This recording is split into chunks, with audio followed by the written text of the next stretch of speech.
Okay, so welcome everyone to Uppsala Tech Meetup, and this time we're trying to record the session, so people who are not here tonight can listen to what's going on in Uppsala. So my name is Johannes Ridderstedt, and I founded this meetup 3 years ago because there was not so much going on in Uppsala. So every meetup has its own topic, and the topic tonight is highlights of 2017, where a couple of tech companies here in Uppsala get to share a few of their highlights from last year. And one announcement for the meetup for today is that I have a new co-organizer here, Daniel. So Daniel will help me, and hopefully we will have a few more meetups this year than last year, and especially the autumn, which was very quiet. Before we dive into the project, into the presentations, the program, let's go around the room. Say your name and either your company or maybe a few things you are interested in. I can start here. So Johannes, and I like Raspberry Pi and Quake. Yeah, as Johannes said, my name is Daniel, and I've been to a few meetups, Uppsala meetups, tech meetup before. I work at a gym running the IT and tech things there, but I'm interested in programming right now, Java and Python. My name is Martin, and this is my first meetup in Uppsala, and I work at CGM, the CGM here in Uppsala. Hello, I'm Alexander.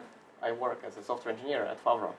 Also in my free time I develop a game, strategy game. You can check it out, statebuilder.com. It's like Civilization. If you like that, check it out. Okay, my name is Lars Dahlbom. I work at the UIC, Uppsala Innovation Center here in Uppsala. And my interest is startups, especially tech startups. Hi, I'm Simon Mika. I consult. I help companies grow and build their product development organizations.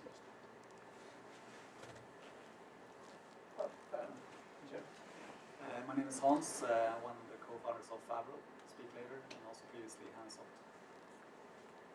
I'm Tor Björkman, and I like mechanical engineering and 3D printers. Johan, I'm a student, and currently I'm learning TensorFlow.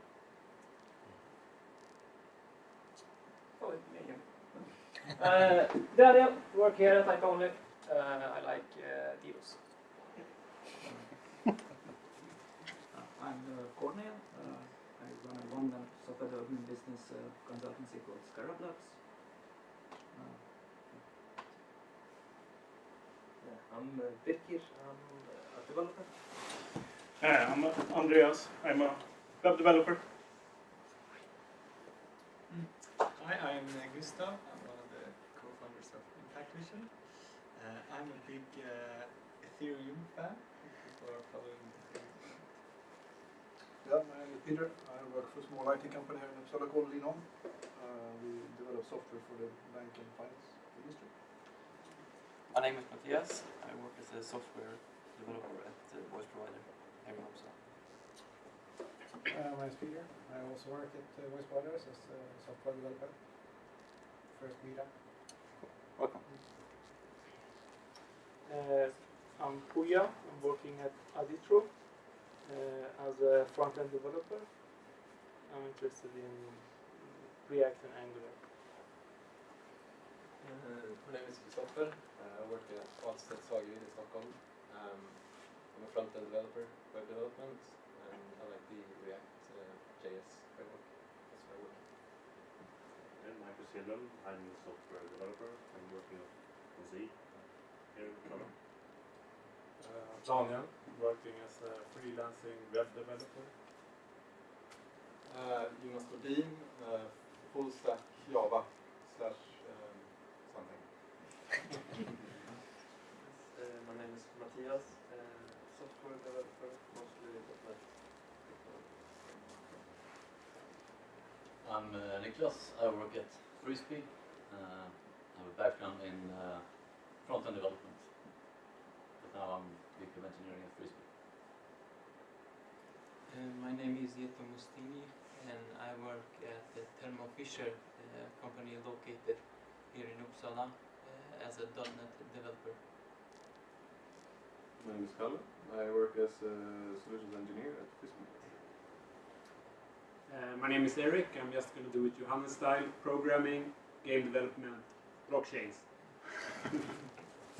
Nice. We have Clara here. Yes, from IP-Only. Yeah.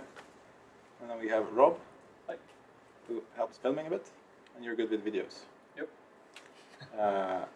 Nice crowd here tonight.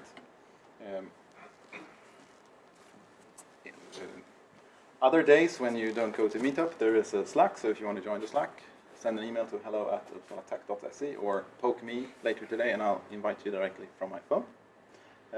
Next week, same day, Tuesday, there is an interesting Trafiklab UL Meetup here in Uppsala. So it's another Meetup. They're usually in Stockholm, but this time they come to Uppsala. They are going to announce some new public transportation APIs.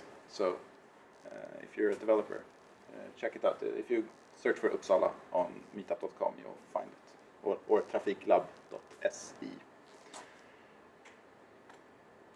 If you are an entrepreneur that needs a place to stay, to work side by side with other entrepreneurs, Gustav and his friends from ImpactVision are moving to Silicon Valley eventually, so we have some free seats.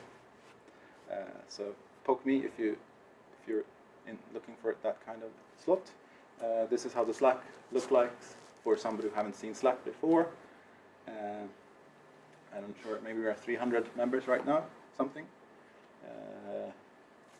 It's a good place to get to know other people here in Uppsala that are interested in tech. And I think latest stats there was 3,000 messages written last week. Yeah. So there's a lot of activity going on, a lot of private messaging actually, because a lot of people staying in touch there, and there are private and public channels, so you should check it out. And I think Daniel get the chance to start here. So we are switching computers. And while we do that, we're going to run a couple of presentations and talks, these people sharing their updates, and afterwards we're going to have a Q&A. We'll sit here and answer questions together. So we'll try to save the questions until the end for a panel sitting. So, okay. Cool. So hello, I'm Daniel. I work at IP-Only in our network core group, and mainly I work with our DDoS protection systems. But there's going to be a few updates for IP-Only in general for this year. So this is a fun one. We dug down 12,000 kilometers of fiber this year. It's quite a lot. We upgrade our core network to 200 gigabits. And we put down a new C cable to Öland. We had these splits. We used to have one ring and then smaller rings attached to it, and sometimes even another smaller rings. Looked like a big flower. And we needed to redo this. So we've been cutting these smaller rings off and putting it to the new core. And we've done almost all of the smaller nets moved to the new core. Maybe a few ones left. It's kind of hard to describe, but this is a major thing we've been doing this year. So this is some of the DDoS traffic for this year. And I'm not going to show you the traffic levels, but you can see what types there's been most of. And also the year has been kind of quiet, except for this time period. And none of our customers ended up in the news, but some others might have done during this year, this time. If you have good memory, you might know which ones. We've also been building a LoRa IoT network that's covering, or soon is covering, all of Uppsala. It's going to be a freemium service with 5 free devices, and it's these days 1st February. And it's going to work, if you have your device, you can push data to our gateway, and then it will send it over the internet to wherever you want. And if you want more information, I might not be able to give it to you right now, but soonish. But we might do some kind of event around Yeah. this. Yeah. So Get someone here with a demo, because it's kind of cool. We had 20,000 unique visitors on the Uppsala Wi-Fi every month. Yeah, we drink a lot of coffee. And our owners bought GDC, another internet service provider kind of similar to us. And we're soon going to merge. So it's going to be pretty cool. We're going to be bigger. So these are how many we are here right now. And we are not that small anymore. When I started, we were around 150. So that's fun. Yeah, and that's it. And questions later. Thank you.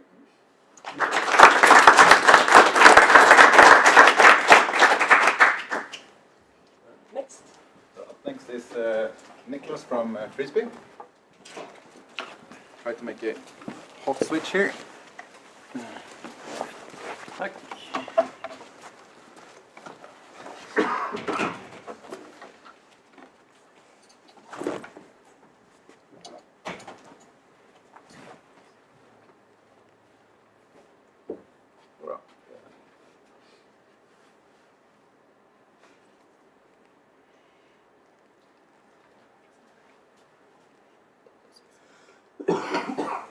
Hey, yes, I'm going to tell you a few highlights from Freespee from the past year. Yes, that's me. As I said, I'm Freespee's VP of Engineering, and I've been with Freespee since September 2016. So I'm fairly new with the company. I used to say that, but I don't know if I still am. But anyway, here I am. So looking back at 2017, there's been more of everything. Less of a few things, but let's focus on the positives. So more customers, more revenue, more products, more people, and a new website. A few of the customers that I'm most proud of that we signed, FCA, Fiat Chrysler Automobiles. We've signed deals with the first Schibsted companies in Spain, and we're invoicing both of these. Well, it's over 500,000 SEK monthly for FCA and Schibsted. And SCB was an important win in Sweden because their bank, they're notorious for their data privacy, for security and so on. So the fact that we were able to win SCB is something that I'm very proud of. Speaking of revenues, so this is actually monthly revenues from 2015, but the arrow shows 2017. So we were able to do a 70% increase in revenues during 2017. We actually reached break-even, which we weren't supposed to do, but that was just because we didn't hire as many people as we had hoped to. So hopefully we won't be break-even much longer. More products. Yes, we actually launched Freespee Talk in limited beta. It's a desktop VoIP application using WebRTC and SIP. Expected public launch sometime during Q2. This is a desktop VoIP application for small call centers, where we're leveraging our existing knowledge of VoIP technology. More people. We went from 35 to 60 employees globally. In engineering product, we're now 19 people. So, which means we're now working in 3 squads in engineering. All engineering is still in Uppsala, still PHP and JavaScript. Sorry, Favro, we started using Jira for issue tracking and sprint planning. And the fact that we're growing so much meant that we need more office space, so we opened a new 400 square meter London office. and we're sort of on the verge of becoming too big for our Uppsala office as well. So we need to do something about that June 2018. We now have offices in 4 different locations. So it's in Uppsala, Paris, Düsseldorf, Barcelona, and London. That means that we like to gather the company every now and then. So this year we went to Tuscany, and we even made sure we had a ping pong table. Yeah, that's it from Freespee.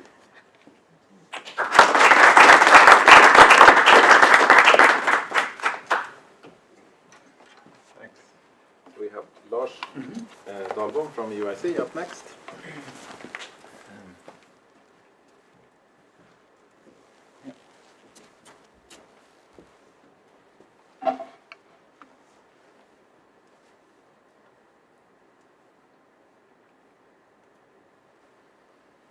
There's all.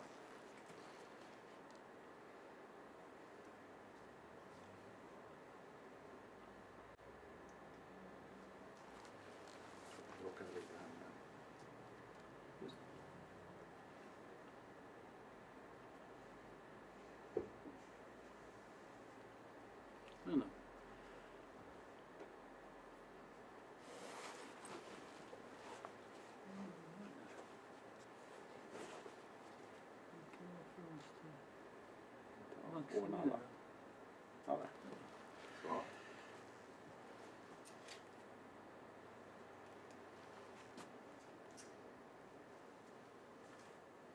Ahead? Jodå. Okay. Hello there.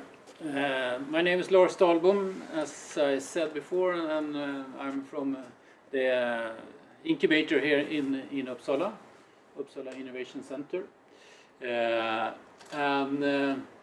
We just closed 2017, and now we are counting everything to report it to Vinnova and Näringsdepartementet and so. So it's a lot of figures now going on. So I was able to steal some figures that are not really official yet. But last year was a very exciting year for us and for our companies. We had one company, Unibap, that was listed on the First North. And they, in that process, they had extra 23 million crowns. They had done another. They raised 22 million last year, so now they can do a lot of exciting things. What they do is really they make the robots seeing, so they have a special eye for robots that can recognize an orange or a cup of tea or where it's placed and so on. So that's pretty cool. So they combined artificial intelligence and deep learning and robotics. I don't know if somebody of you know about Fredrik Brun, but he has a background in a lot of space tech, both in Sweden and in Europe and even in NASA in the USA. Chromogenics, it's a smart windows. They also got listed on First North. It's an old UIC company.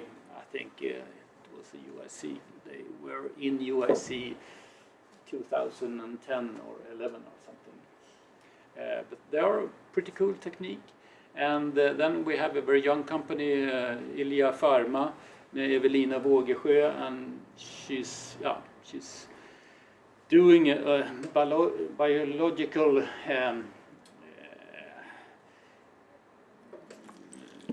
drug that can make skin wounds heal much faster by doing some DNA technique about it's really from milk bacteria. So, and she was able to get 300 millions from Horizon 2020. That was quite good of her. We have also Design. They mending a hole in in the skull. They can repair very big damage in human skulls with a specific material. And they had FDA approval in the US last year, which will open up very big markets for them. And they won the Årets Innovation, the Innovation of the Year here in Uppsala at the big banquet at the castle here in the spring. And then we have a smaller company, the Bitroot, by Nils Weber. He was listed on the Venture Cup, the 20 top list. He's sitting on base 10.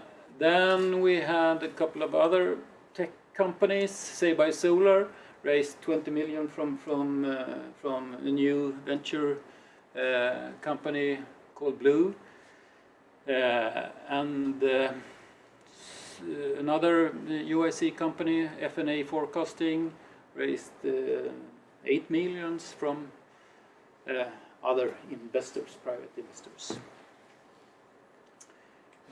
What more? We had a lot of soft money to our companies. For instance, Kaves Technologies, Ostdesign we mentioned, Olink Biosciences. They had a lot of 4.6 million through MedTech for Health. Then we had a number of companies that were granted, had grants from Vinnova in innovativa startups and innovationsprojekt för företag. So it pays off to apply for these grants when you are a very early company and you are about to validate your business idea and your product and service. And we don't write the application for the companies, but we can be of assistance and help and try to make them as good as they can be. That was money-wise. When we talk about companies in where do the companies, UIC companies, origin from? It's as you see here, it's used to be a lot from the university. It's less now. It's just 39% now, and most of the biggest group is really from entrepreneurs and innovators that comes to us. So I don't know if they are, in some cases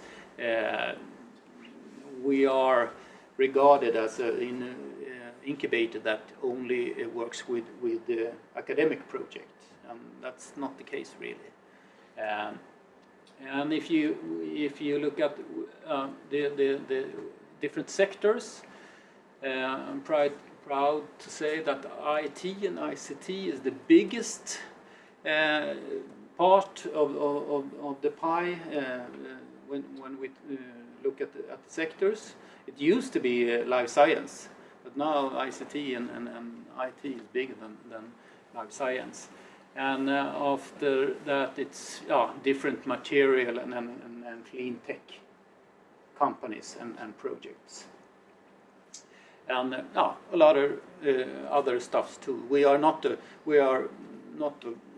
specific incubator for a specific branch.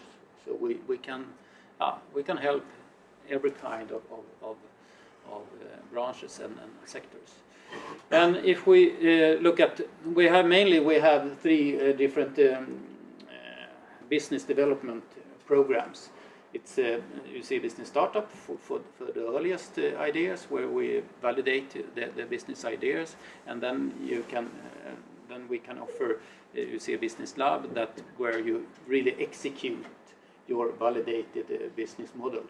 And in the third one is you see a business accelerator. There we accelerate, or we help the companies to scale up. So we have had 44 companies and projects in startup during the year, and we have had 21 in lab to execute, and 19 in the accelerator. So that makes up 85 or something like that companies that we have been working with. Otherwise, we meet about 250, 300 companies, projects every year.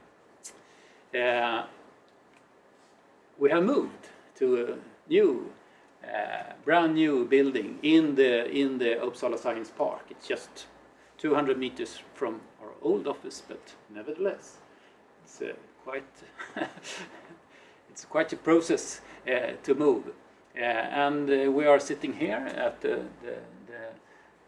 entry level here, and have more or less half of that.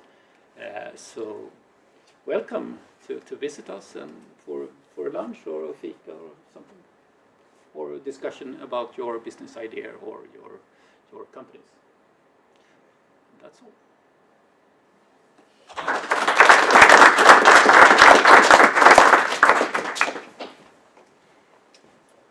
New computer.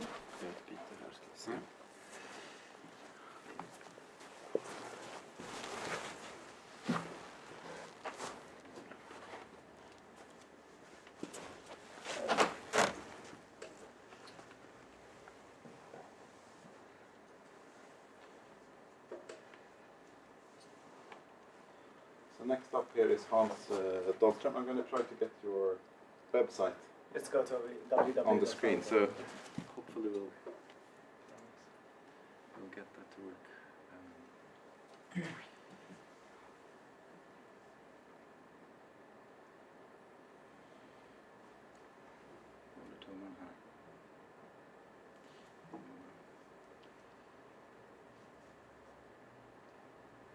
Blir det eldtråd, vad säger man?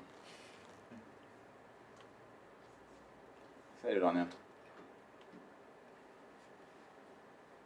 Den kan vi låna.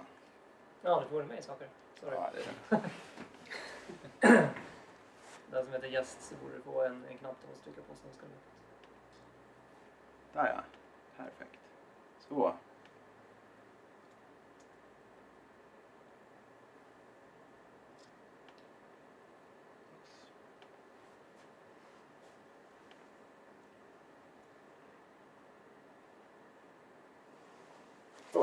Super tack. Yes, my name is Hans. I work at a startup called Favro. Just a short background that about 12 years ago, me and two other founders, Patrick and Erik, started a company called Handsoft. It was like a product management collaboration tool that was used a lot about the global game industry and companies like Ericsson, who built all of their planning based on that. And they still do. We built a company. We actually sold that last year to Perforce, an American that is owned by Summit Capital, and we're very proud about that. It's one of the few startups that are built from scratch in Uppsala and sold to an American VC. So we're proud about that. From that startup, we spun out Favro, which is now on its own, which is a very modern kind of web-based mobile collaboration tool used by many startups. And we are, the highlights of 2017 that we were able to get this project going. We're sitting at the audience house right now. We're about 25, 30 people. Our investors are Kirandum, was the first investor in Spotify, and ASP Ventures, which is owning is SAP's, Hasse Plattner's SAP in Germany's family office. So, and we are also owned by the founders.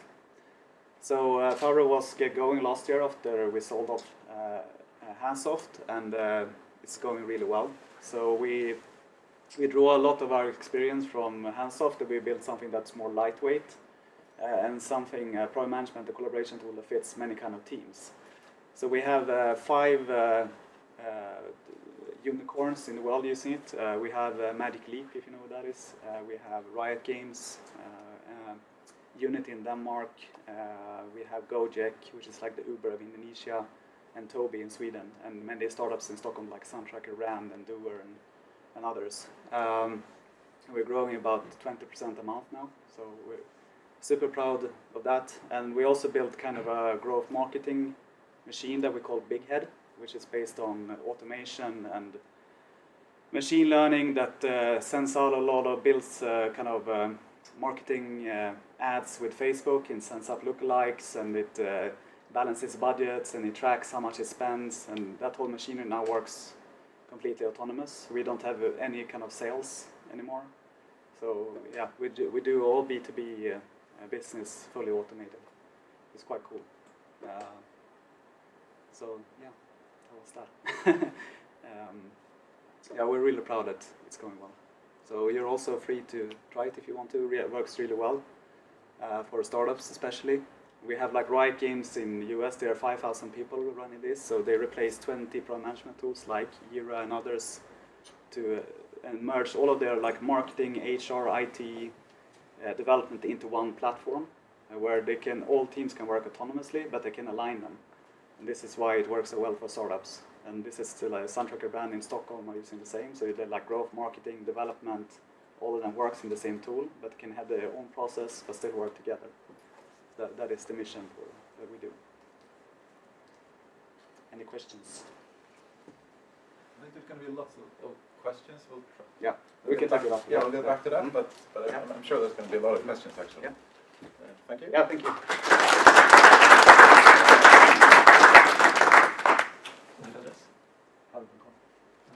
Let's jump directly to the next here.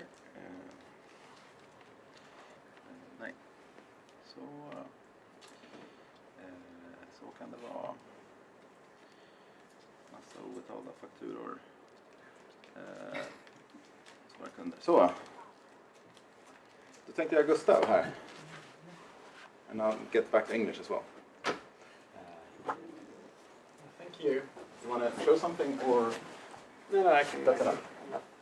Hi everyone, my name is Gustav Nipe. I'm one of the co-founders of ImpactVision. What we do is that we built a software tool for analyzing something called hyperspectral images of food in order to assess the quality of the food. And we do this by combining spectroscopy with digital imaging.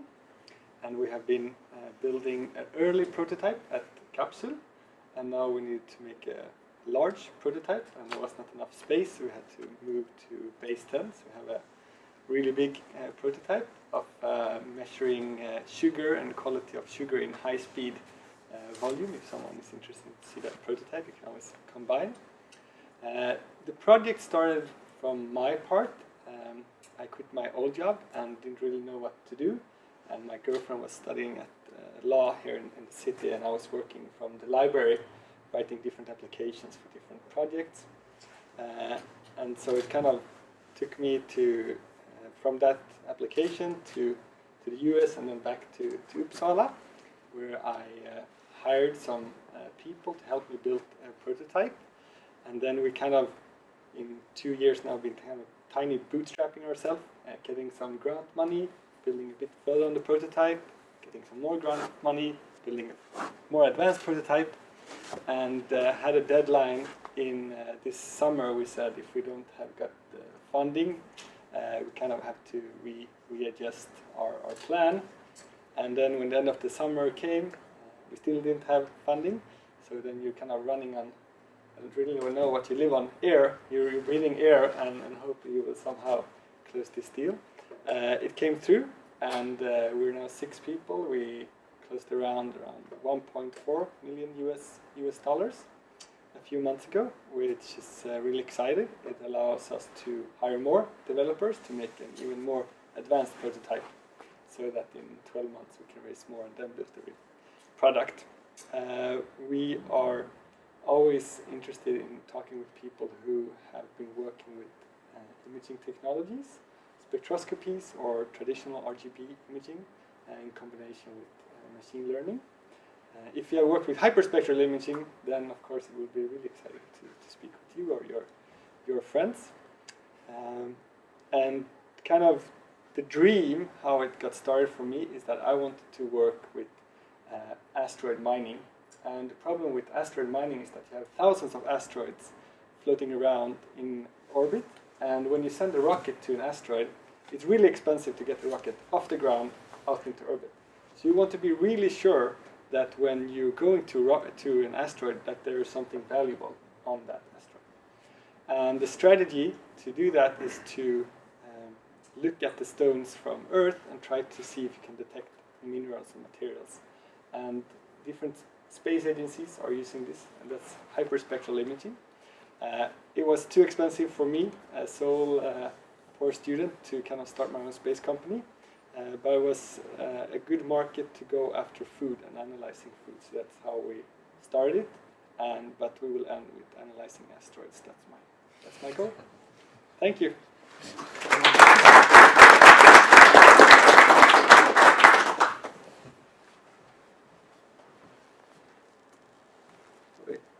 Erik.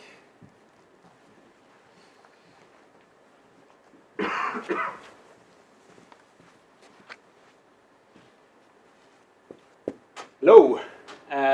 So yeah, my name is Erik, and I'm a programmer and founder of a startup from Uppsala called PaySalary, which I started in 2014 with my co-founder Rabin. And PaySalary is a digital HR and payrolling service focusing on the gig economy. So our system handles thousands of salaries for customers like Uber, Foodora, and many others. And I actually started PaySalary while working at Freespee, so Niklas is my former boss. So that's quite funny that we're here today. And yeah, I signed an addendum to be allowed to start it on that as a moonlighting project, don't worry. So my highlight of 2017 is that I actually sold my company. We were acquired by a Spanish startup called Job and Talent. And Job and Talent is a digital staffing agency trying to disrupt the massive staffing industry. It's one of the fastest growing companies in the sector. Apart from Spain, they have offices in UK, Mexico, Colombia, and from when we started negotiating in May, they launched in Germany, France, and now Sweden. So they are growing fast.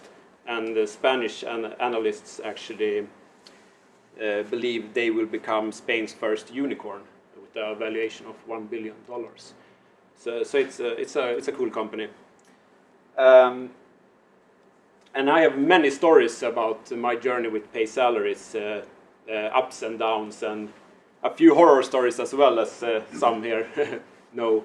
But since this is about 2017, I'm gonna just say a few words about the acquisition itself. So in spring last year, we received quite a bit of PR. We were featured in a few media outlets and caught the attention of Job and Talent, who were looking into the Nordics. So the founders came to Stockholm and visited us, and we quickly realized that we shared the same vision about the future of the labor market and how technology can help companies and workers with the shifting landscapes that's happening.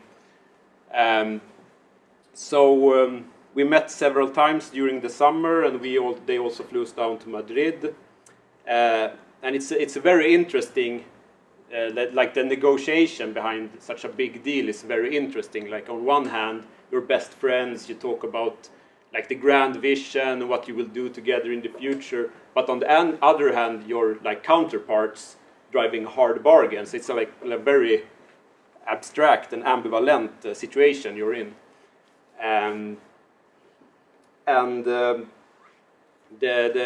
the closer to the closing date we got, the more serious it became, like more business and less pleasure. And it was a real roller coaster with like the due diligence of the lawyers and their board. It was like super crazy. Because they are one of their investors is Atomico, the venture capital firm started by Niklas Malmgren. And in the last round, I think they raised, Job and Talent raised $40 million from Atomico. So they have several seats in the board. And like me and my co-founder, it's a bootstrapped company with the only stakeholders being me and him against like Atomico with their immense experience. Like sitting there, it was, yeah, you can imagine like how it was. So it was several times we thought like, okay, the deal is off, and it was like such a roller coaster. It was super stressful. But in the end, we finally reached an agreement everyone was happy with, and we signed the deal in October. And it was quite an amazing feeling, like a receipt of your hard work. And I'm very grateful. And a lot of people ask, like, what are you going to do now, etc. But like, the boring answer is that I have a lockup period, like golden handcuffs. So I'm going to stay with Job and Talent, but it's an amazing company. I'm very excited to be part of their journey. So yeah, that was my highlight of 2017. Thank you.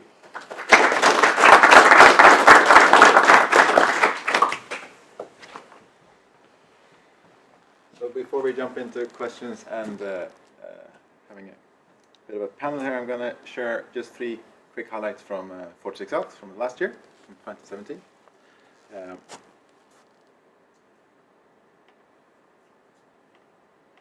So, first one, most important one, recruiting excellent people. So here's Mack, the latest elk. And he also made the ASCII elk there on the t-shirt as well. We got to work on a big Elm project, which was great fun. So if somebody wants to talk about Elm or functional programming, you can talk me. Last but not least, we had a nice growth in recurring API revenue, so we can keep going, and lots of developers like to use our platform for sending and receiving SMS and allocating phone numbers and making automated phone calls. So that was my quick 2017 update. Let's dive into having a panel here, so let's invite all the speakers back up. We'll try to squeeze in, maybe grab an extra chair or two, and we will have a nice discussion going on here.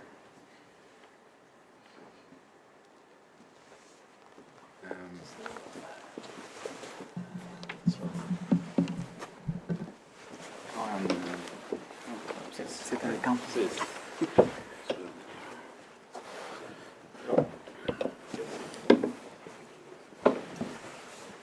Det finns plats i soffan. Okej då. Perfect. I'll try to mediate this thing. So maybe, do we have a first question? Somebody who urgently needs to ask something as a first question? Tony? I'm curious about Favro, the process of having this big company, Riot, to change all their internal systems to Favro. How is it possible? Well, I mean, Riot is a very progressive company. They're owned by Tencent now, but it's one of the global unicorns who are truly agile. And simply organizing 5,000 people in 20 different tools is not very viable when you continuously need to adapt. So they, I think, were forced to go more agile, which is where everybody are forced to go eventually, to adapt. So they wanted a platform, because a lot of their teams change around internally, so they want to be able to move them around in teams and be more adaptable. So, but I mean, if I go to a big bank, Nordea, and say, can you change 5,000 people? No, it's not going to happen. So, I mean, it needs to be an agile company, right? But did you import data from all of their 20 systems into? No. Okay, they started from scratch. Yeah. Okay. Sounds easier. How was the exit? Hands-off? Yes, the Hands-off exit. It was super tough. I mean, we had, by being bought by basically Summit Capital, is 7 months of extremely tough. I mean, you've experienced the same. Their army of lawyers and American negotiation tactics and the stress and ups and downs, and it feels like it dies 3 times during the way. Really, really tough negotiation. My third co-founder, Patrick, was leading that together with AGC Partners, who is an iBanker, a small boutique iBanker in the US. But it was extremely stressful. So what happened with Hands-off now? You didn't stay, obviously, and you even broke out your new generation product. So how did that come to be? Hands-off was an autonomous team, basically. So we had detached ourselves operationally, so it could be a very clean cut. But we don't really know how we could be left without the golden handcuffs. It's strange, but we managed to do it. We're happy about that. Impressive. So, but also, I mean, Hands-off had a margin of 90% operationally, and they are buying the revenue and the customers. I mean, Ericsson, like EA and so forth, buying the customers, and of course they wanted the team, but it was mostly to incorporate it into a bigger portfolio. So it's not so much a team acquisition, even though of course they want the Swedish developers.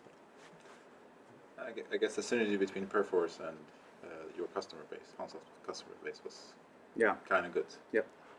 Because both of those tools are targeting mainly game. Yeah, Perforce is huge in the gaming industry. Yeah.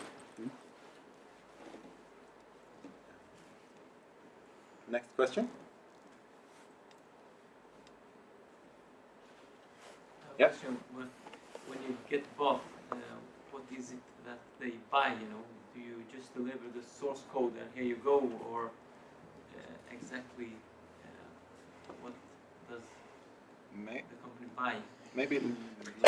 So in our case, they will integrate the product into their portfolio. So it's a very long integration process where I need to we will need to be hands-on for quite a long time before we can actually just leave stuff.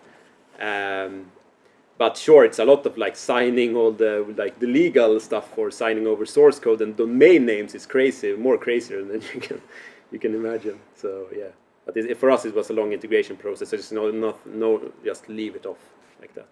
Did they buy the company in any case, or did they just buy a list of items like staff, customers, source code, and so on? I mean, or what was the legal structure? Yeah, it was Did they buy shares or not? 100-page long. I didn't read it. No, it was it's super. So many clauses that you don't really know what it means. But you didn't sell the company. Yeah, I sold the company. So you signed. They are in the board. They own 100% of the company and all the stores. Yeah, everything. Yeah. We had it more complicated because we actually split our company into 2, Hands-off and Favro, and that was a huge work. So we actually had a little bit different journey. So there's a huge thing with the IP, but they actually bought the company in the end. Okay. Because that is not the common thing, and still we have 2 examples here. A follow-up question on this topic to Lars, maybe, because I guess you've seen a couple of exits in your portfolio. Is there something sort of that can be done to make this process a bit easier? It's hard. I've been selling my company too, and it's hard. And you have to have a lot of lawyers that you trust, because you are, or at least in my cases, I wasn't able to understand all the stuff that was in the legal papers. But the question is, do you have so to speak golden handcuffs? But do you have milestones that you have to deliver on to get the rest of the money, or was it a clean cut? So I can't talk about exactly, but there are part of the deal is it's milestone based, but it's not the major part. No, but some milestones involved. Because that was one comment. If it is milestone, it can be very hard to really have control of when you have left the company, and to be able to deliver upon the milestones, because it's more or less out of control. You might have deliver the milestones if you had the control, but then you don't have it. So I don't recommend to have too big, too many milestones and too big sum connected to milestones. Yeah, I agree about that. That's something like when you all of a sudden you can't control how you do your stuff and you're under someone else's mercy. You can't really, and you're supposed to do like if I did it my way, it would have gone that. So I definitely agree. Did you have any who helped you with the deal? Because we had an iBanker meddling. No, we had a friend. No, but in our case it would have been impossible because it's like the American negotiation tactics and such a big amount of money. It's super. You should have an investment banker in your side. I think. And you should have a local lawyer here, maybe even a US lawyer. Yeah, we had it. That is kind of the setup. Yeah, I definitely think your process was much more like American in that way, like super more formal. But yeah, I was still surprised how many lawyers was involved in. How were the Spanish to work with? Yeah, I work with them every day now, but it's interesting. Very like, so you can imagine big temperament. Yeah, the American and Spanish is very different. Yeah. A question here? Yeah, well, besides the negotiations, was it hard to sell your company? I mean, you built it from the ground up. Is it hard to sell it emotionally? I mean, for me, running a company was very stressful, so it was a relief in many ways. But sure, of course, it felt like, are we really doing the right thing? You felt that definitely. We're selling our child, it's like. But, yeah. For us, we had basically a lot of the founder team had moved on to Favro, so we basically left the whole thing sort of way that was mature. So it was an easy decision that way. You kept the future product. Well, Hanset has a great future too, but you know, we are the you know, like many others here, founders. I mean, we start things. Yeah. So. I have a question to Lars. The startups that apply to you, are there any like basic criteria to apply at UIC? Yes, it is. It's more or less 3 basic criteria that applies for all the programs. That you should have some innovation height. So it should be some innovation connected to your product or service or your business model. So you can have a fairly common product or service, but you have to do it in some different way. So it's we are our name is Innovation Center, so we have to live up to that. So that the innovation height, and then it should be scalable. So it's ordinary consultancy company are not really our kind of companies. And the third, you should have a very dedicated team. And then it's depend on where you are on the scale of business development, what kind of help we can give you. If it's helping you verify your business model or building your company or scaling your company. And one more question. Can you mention some common mistakes that startups that are coming to you do? Yeah, they sit in the office or in the kitchen or the bedroom and programming and building too long, and they don't talk to customers early enough. So that's the mistake everybody really do in the beginning. So talk to customers very early on and get customer feedback.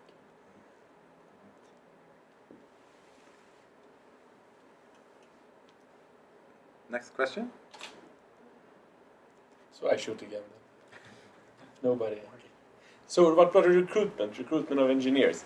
Almost everybody of you have been recruiting the last year, except UIC has not recruited that many engineers probably. Yeah, but we are recruiting companies. Yes, exactly, and you kind of know as well. So I guess it's a good question for everybody to answer a bit. How is recruiting in Uppsala? Is it hard to find senior management people? Is it hard to find engineers? What is kind of the situation on the labor market, both as an employer but also you can answer as an employee. Maybe Gustav want to start, because I know you've been Yeah, looking for people and there's are looking. a lot of junior people. I think it has to do with Uppsala is a university city, and it's fairly straightforward. I've been in contact with 15 people I've been having discussions with, junior. I think that's the kind of the pro thing with Uppsala. There's like easy get going. Probably more challenging to get the experience of more senior people.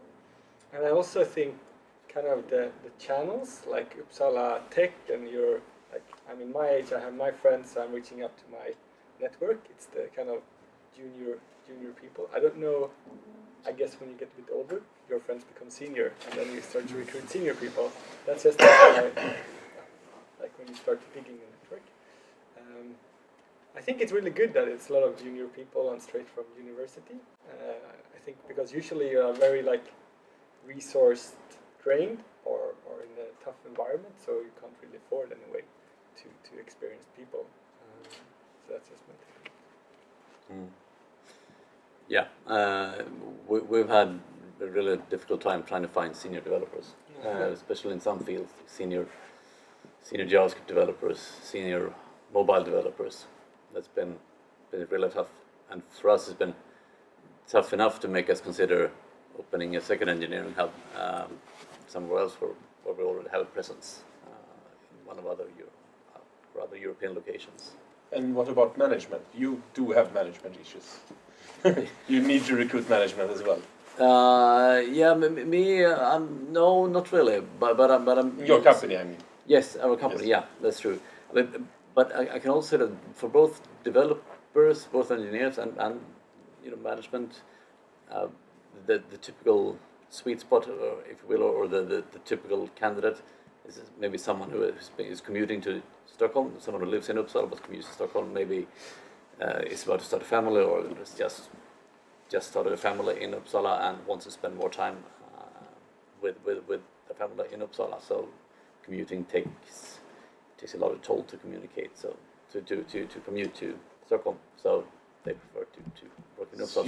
You mean you have a great case here in a good recruitment market, being located in Uppsala especially. Exactly, so that's kind of a typical candidate that we've hired in the past, but and then we're not really, actually it's been a while since we tried to recruit for management positions in Uppsala, and that's been mainly London. Exactly. We have recruited some product managers, but both product managers that we hired in last year were one was from Finland and one's from Germany, so we chose to import them instead. So yeah, we're actually mostly recruiting junior people right now, but the thing is, engineering is in Madrid and Barcelona, so I'm part of that team. But in Sweden, we're recruiting a lot of because we are doing recruitment for other companies like H&M and PostNord, which came with this when Job and Talent entered Sweden. So we are doing mass recruitments, and for those positions, you don't really need senior people. So we are looking for super junior people instead, which is easy to get leads, but to get hungry and motivated people, it's not that easy, no. Maybe something from the rest of the coach? Yeah, we have a hard time because all the internet service providers is kind of small, and all of them are in Stockholm. So there's very few where we can trick them to come to Uppsala. So it's been super hard. I think we work with so many companies, and we see that every problem is a software problem. So of course the war on talent is the biggest war you can fight. So it is extremely difficult for every company to hire, I would say. I don't know if you agree, but I mean, yeah, it's like we worked with Ericsson before, and they were 10 years ago they were making hardware, but now you have 10,000 software developers instead. I mean, that's the competition, right? So everything is a software problem. I have a question to Daniel, because you were buying DGC. Our owners are buying. Yeah. Okay. Yeah. But are the teams being merged? Yeah. how does it feel to be on the other side of a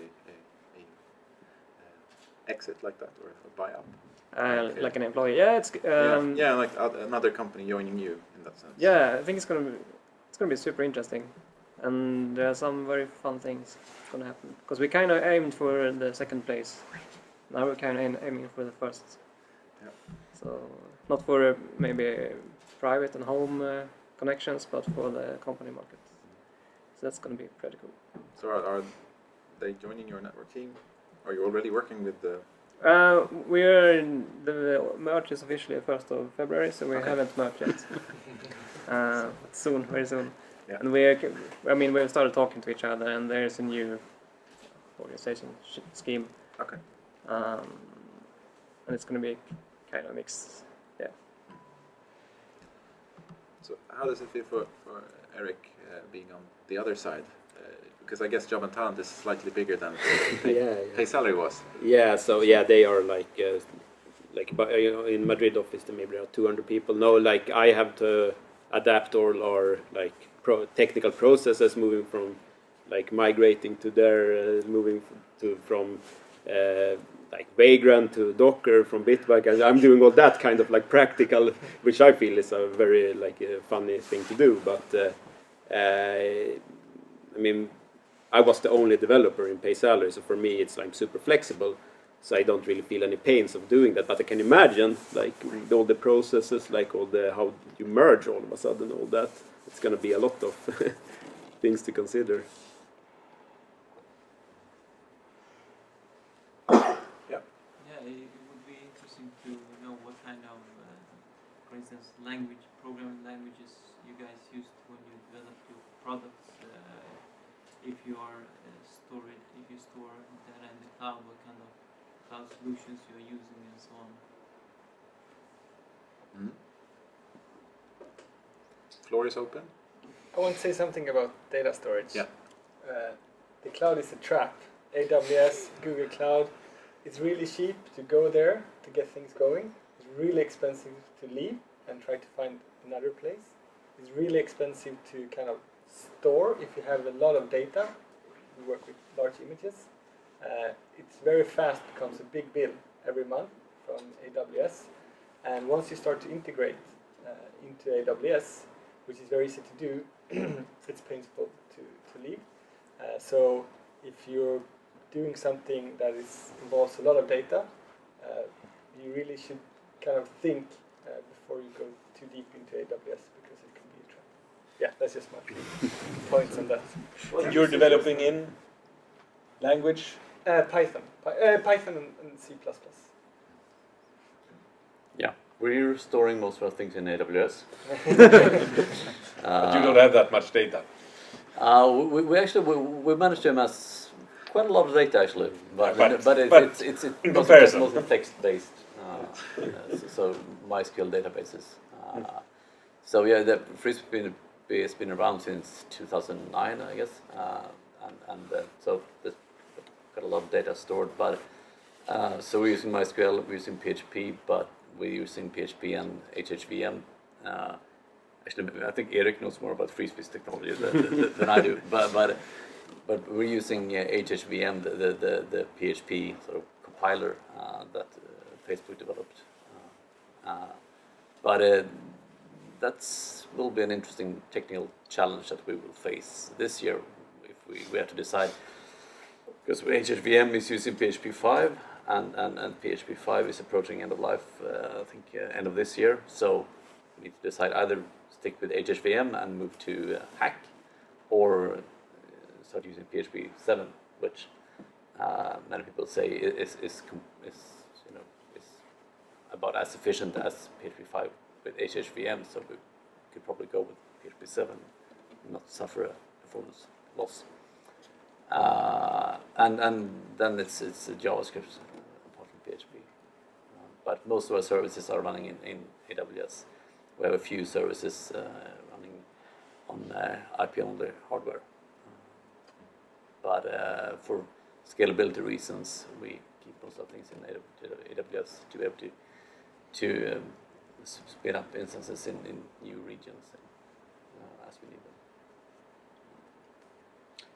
So PaySalary was built in PHP 7, beautiful. PHP 7, Laravel framework, MySQL, JavaScript was Vue.js, React, and we had our own line node, and but we stored documents and stuff in S3. And Job and Talent, they like still haven't like it's 230 repos, and it's like Go, Scala, it's Ruby, and it's so many AWS things. But they are using a lot of microservices. So yeah, they're using the cloud a lot.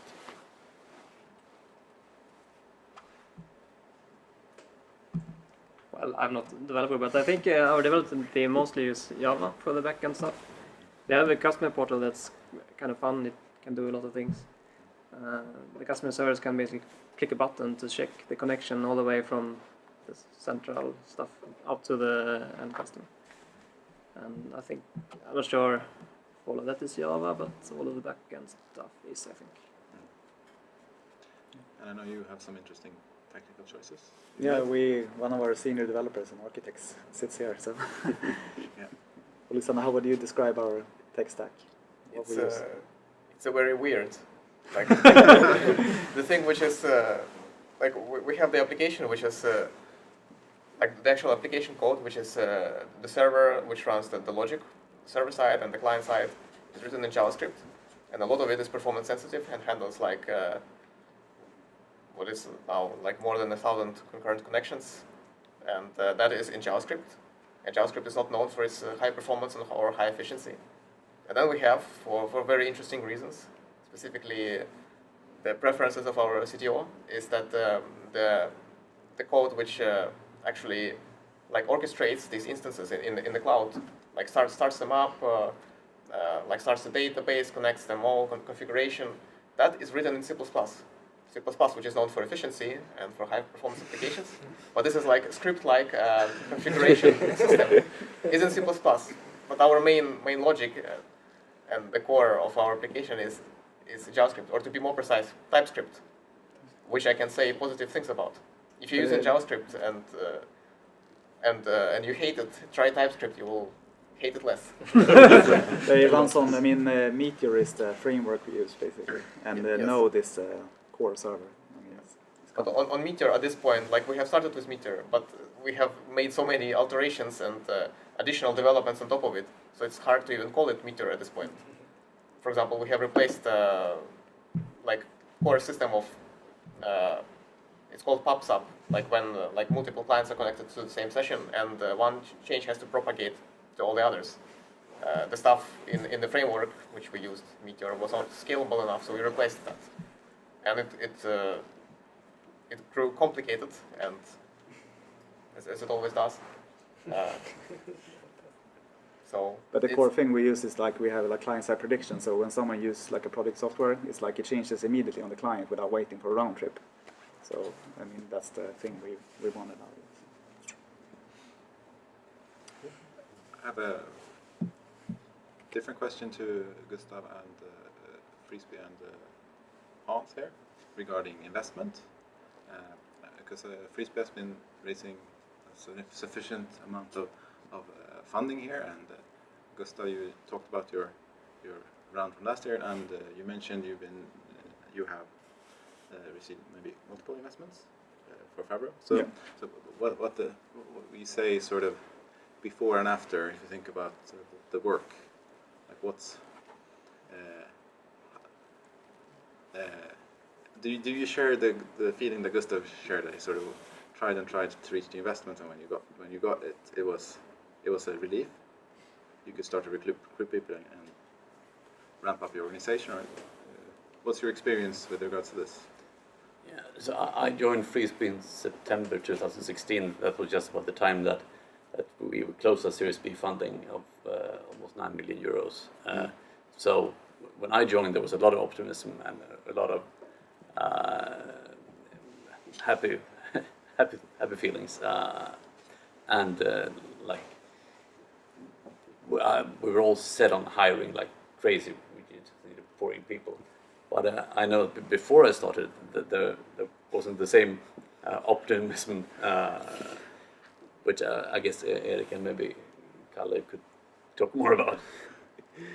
Yeah, so definitely it was some really like depressing times, but it doesn't really show in that, because I mean, I think it's the right thing to do for the management not to go around like doomsday scenario. But in retrospect, you realize, wow, it was like it was not happy behind the scenes. So that round was a super good, it was a really good turning point. I mean, I think it was good, but it was before that, before the eBay stuff and stuff. Like, but after that, everything has rolled on, and that was the icing on the cake, or so to say. I think it's interesting in retrospect. Like you always read about, this week this company got funding, this startup got funding.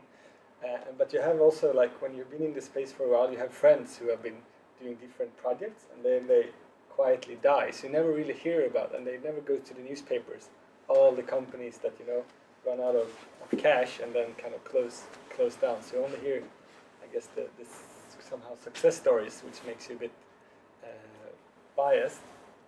I think in our case, it's just really stressful, and I can just, they have been talking about the discussions with lawyers, and I guess when you do acquisitions, it's even more paperwork, and I think everyone, a really good business is to automate this process with an AI to kind of do the due diligence. I think that would be my next company, because I think everyone hates the situation, and if I could pay, a fixed fee, a monthly fee, to make some AI take care of this, I would be, signing up immediately. So that's probably a good business opportunity. Yeah, we grew Handsoft to about 50 million Swedish revenue without a krona in the VC, and then we took in money, and that was a huge process. With Creandum being such a high-profile investor, and we signed, 1,000 pages when they came aboard after a massive due diligence. But it was really tough. But I mean, the big learnings for us has been, like, before we were free founders, free to do whatever we want. We want to accelerate, and when you have these kind of investors, I mean, it's another thing, right? I mean, it's another kind of way to have the board meetings, expectations. I mean, they're after the growth to get their money back, and it has its positives and negatives. I mean, Creandum is a super professional investor, let us be very autonomous in our decisions. I mean, we're super happy about them, but I mean, I think a lot of the only tip I would give is that to try to grow the company as much as you can without the VC, and take it in as farther down the line you can, because it really changes the conversation and the equation and the vision thinking, I would say.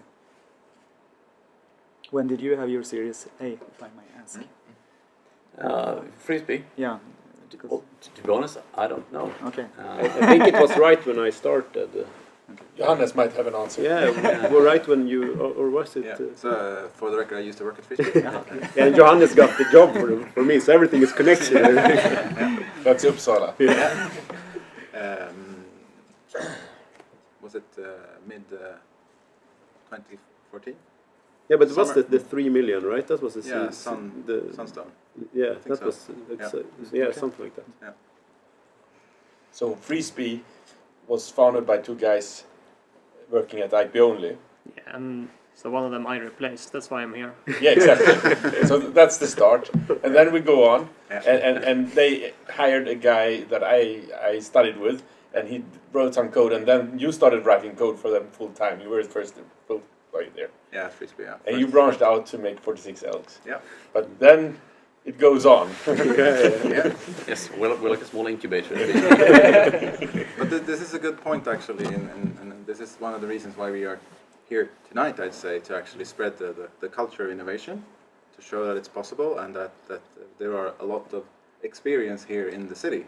So, I mean, you don't have to be on your own fully. You can have a lot of good conversations about different struggles during your journey, I'd say. So, and I think I wouldn't be running 46 Elks without the experience at Freespee, and I'm sure Carl and Tobias wouldn't have founded Freespee if they didn't met at IP-Only and actually got support from IP-Only when starting starting Freespee as well. So yeah, there's many people to thank for the successes that you can see on stage today. I have a question for Favro. How do you look at the competition? I know, for example, that Microsoft have their planner. Yeah, we have if you look at the listing size, we have 1,000 competitors roughly. Yeah. So yeah, that's true. Roughly. I mean, it's quite easy to do a task tracker, but then again, it's like, yeah. Is it a positive thing that people get to know about collaboration tools and? Yeah. I don't know what Freespee says, but I think a lot of, 1 year ago there was 3,800 tools in the marketing tech space. And I think if you look at how many VR helmets are released right now, I would see it's competition everywhere now, because startups is everything, there's so many ideas floating around, it's quite easy to write code. So I think you have to, be able to, that you will alwace face very stiff competition. Our way out of the competition has been to build this marketing machine that automates, because changing product management tool is a big thing. I mean, like you said, it's not the right time. So our way out of the competition is build this machine that finds the people who are looking to change, and that's the big key for us. Selling didn't work at all, so it is really, really tough. But maybe it would be interesting to describe that machine to the audience. Yeah, I don't know if they want to hear it, but no. I don't know. It's your job, but no. I would like to hear both that one and more about the technology, and maybe more here. Would like that too. Do we have another question in between before we dive into talk about Big Head? Because that's the project name, right? Yeah. Yeah, one slightly different angle ties to recruitment. What's your angle as sort of a existing startup and also former ones on keeping on the workplace culture, sort of keeping your employees? Of course, when you're founders, where you sort of finance your own time, so to speak, but when you start employing people and growing and so on, is it sufficient to have cool technologies and a cool business idea, or how do you work with workplace culture or company culture for your employees during startup and slightly afterwards? Do you even think about it? Yeah, just a realization that it doesn't come for free. You need to work for it, and that is a challenge as you grow to keep that. Because I mean, when a few people, when there's like 6-7 developers, there's a certain that they work well together, and then the culture doesn't need you don't need to consider the culture that much, because the people are the culture, but as you grow, in order to keep that culture, like company values. I mean, sort of. Obviously, there's a lot of the time is of course spent to getting things into the market and getting a profit and earning money and so on and so forth. But at the stage when you start employing people, where they at least sooner or later expect a salary to work for. So any thoughts on that in general or in specific cases? So again, tied together with today, it's very hard to, in particular, to hire software developers. Obviously, you have to. Okay, you can offer a good salary, but that's not everything. Yeah, just one more thing. I personally think that you need to realize your limitations as well. I need to realize my limitations. I can only help the teams get so far before we need other ways of sort of other people to help stimulate them and to come up with ideas on how to build the culture. So we have, we're looking. Actually, right now, looking to hire agile coaches, for instance, people who can help take the teams to the next level, who can be working closely with the teams to see, to find out what's, how they're doing, and also we hired a product marketing manager who is very much into developer happiness, and she's very much into organizing hackathons, organizing like these small things that you can do to show that it's more than just about coding and working. It's finding other things to do as well.